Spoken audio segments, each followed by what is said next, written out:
morning to one and all present here. Myself N. Kalpana. I am from Sri GK Jain Higher Secondary School, Royapuram. For more educational video, please subscribe our YouTube channel. If you like the video, give me the thumbs up symbol. Today for the 11th standard, I am going to explain the topic is basic concept of chemistry and chemical calculation. In last videos, we saw about the atom, structure of atom and the subatomic particles of atom, relative atomic mass, how will we calculate the relative atomic mass. Today we are going to see about the molecular mass. First, before that, you have to know what it is mole. What is mole means? Mole, it is a quantity which denotes that. For example, if you are asking 1 dozen of apple, it denotes 12 in number. If you are asking 1 dozen of banana, it is also be 12 in number. So whether the products have been changed, whether the size of colors have been different, when you the concept of dozen means it should be denoted the term 12. The same wise, when you denoted the mole, the number will be 6.022 into 10 to the power of 23. And next one, when you're taking an example, carbon C12. So because you are already in olden days we are using a hydrogen, then later on we are using the carbon only. So carbon 12, mass of carbon is 12. Next mass of a single atom is 1.9926 into 10 to the power of 23. If you divided mass number with this number, you will be getting it as a 6.022 into 10 to the power of 23. It is applicable all the atoms also, all the compounds also you will be getting as a 6 points. According to the numbers, it will getting as a 6.22 into 10 to the power of 23. That means if you consider any substance, any atom, that means 1 mole means you have to know that value 6.022 into 10 to the power of 23. And next one, it is a molar mass. So molar mass of 1 mole of substance. So 1 mole of substance is 6.023. Mass of 1 mole of substance, the 1 mole, we have to find the mass of 1 mole of substance. That means how can you find it? Sum of its relative atomic mass. Always the mass means the molecules means it is denoted with the combination of atom. It is the next step of atomic. So it is a molar mass. So mass of the substance. So you have the sum of the relative atomic mass. It is expressed in gram mole per minus 1. Gram per mole. So it is obviously gram mole per minus 1. I'll give you the example. Glucose C6H12OC. First you have to find the relative atomic mass. The relative atomic mass means 6 carbon are present into mass of carbon is 12 plus hydrogen. The mass of hydrogen is 1.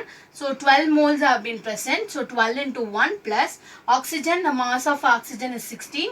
6 molecules have been present. So 6 into 60. So overall if you sum all the adding this number, you will be get it as a 180. So usually if in a relative atomic mass, you have to express in the U. Okay. But if it is in the molar mass, instead of giving that U, you can be expressed in terms of gram mole per minus 1. At the same way, for the hydrogen also, relative atomic of hydrogen is, so finally you find it 1.002. So it is in the U. So it is expressed in the molar mass means instead of a unit, instead of a U, you can be changed it as gram mole per minus 1. And next one, molar volume. How can the constant, when you consider the mole, you have substituted the constant value. The same way for the molar mass at a standard STP, standard temperature and pressure, there is a constant value they have been denoted. Whenever the numerical problem is denoting the molar volume. Molar volume means it is in the expression in the gaseous, the substance it will be in the gaseous state. They will be having some constant value. First, molar volume. Volume occupied by 1 mole of substance. So always it has been denoted by 1 mole. So 1 dozen like that. No, 2 pairs means 2. Like a 1 mole of substance in a gaseous state. If it is in a gaseous state, then you can be applied at given temperature and pressure. So some of the values have been given. 273 Kelvin. And 1 bar pressure at standard atmospheric pressure means the value will be 22.71 liters. So if it is 273 K and it is 1 atmospheric pressure means 22.4 liters. 298 Kelvin at 1 atmospheric pressure means 24.5 liters. So these are all the constant value. Whenever you have this standard pressure and temperature, you can be substituted these value. Next one is mass percentage. Find the composition of the element in the compound. Composition, how much of different elements it is present in the compound, we have to find it in the percentage wise. Example, when you take it as a ethanol, the formula for ethanol is C2H5OH. Overall, if you find the relative atomic mass for that, you will be get it as 46.06. Okay. Now you have to find the element in the compound. So you have to find individual elements like carbon, hydrogen, how much percentage of carbon, how much percentage of hydrogen, and how much percentage of oxygen it has been present in it. Let's see. First one, carbon. Carbon, 2 moles of carbon. So 2 into the carbon mass number of carbon is 12.011 divided by the ethanol value. So 46.06. You will be getting 52.1 percentage. So the carbon present in the ethanol is 52.1 percentage. Then go ahead with the hydrogen. 5 plus 1, 6 hydrogens have been present. So 6 into the mass of hydrogen is 1.008 divided by the ethanol value 46.06. You will be get 13.13 percentage. So in the ethanol compound, the percentage of hydrogen is 13.13 percentage. And next one, oxygen. The same way, only one oxygen will be present. So 1 into mass number 16 divided by the ethanol value 46.06. So you will be get 34.73 percentage. So this is the way you have to find the composition of element in a compound. Okay. So obviously in element compound means ethanol. So it will be containing the carbon, hydrogen, as well as the oxygen. So if you want individually you can find it, means this is the way you can be find it. Then next we go ahead with the empirical formula. What is mean by empirical formula? Without doing for carbon, hydrogen, C2 individually, if you're not able, simplest ratio you can be expressed. For example, C, if it is divided by 2 means C2H3O. So this is the way of simplest ratio, it will be called it as a empirical formula. The same way, finding the percentage with the help of this percentage, how can you find the empirical formula? First, you have a compound. From the compound, you will find the percentage of the individual element.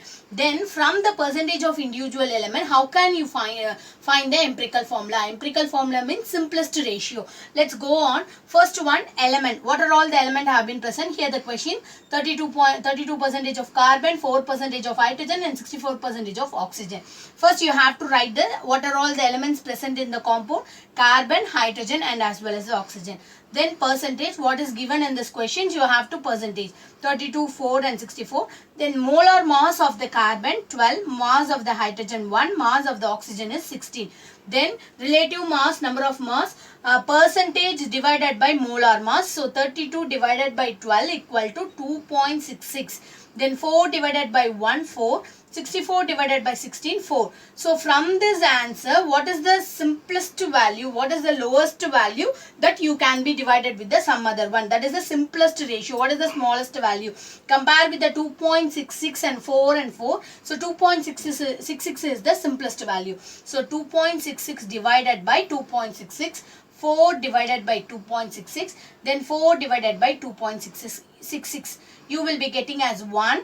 1.5 and 1.5, and the next step is simplest ratio in the whole words. That means you have multiple with the 2. So 1 into 2, 2. 1.5 into 2, 3. 1.5 into 3. Or finally you will be getting the carbon, it is present in the 2 molecules. Hydrogen 3 as well as the oxygen 3. So here the empirical formula for the compound is C2H3O3. We are not in a described manner. It is just a simple ratio only. So we know carbon, 2 carbons have been present, 3 hydrogen have been present, 3 oxygen have been present. It is not detailedly given in the compound formation. So this is the way you can be get it as a empirical formula. So in this video you will be getting 2 questions. One is how can you find the percentage of element in a compound. Second one, how can you find the empirical formula with the help of the percentage of a compound. Thank you.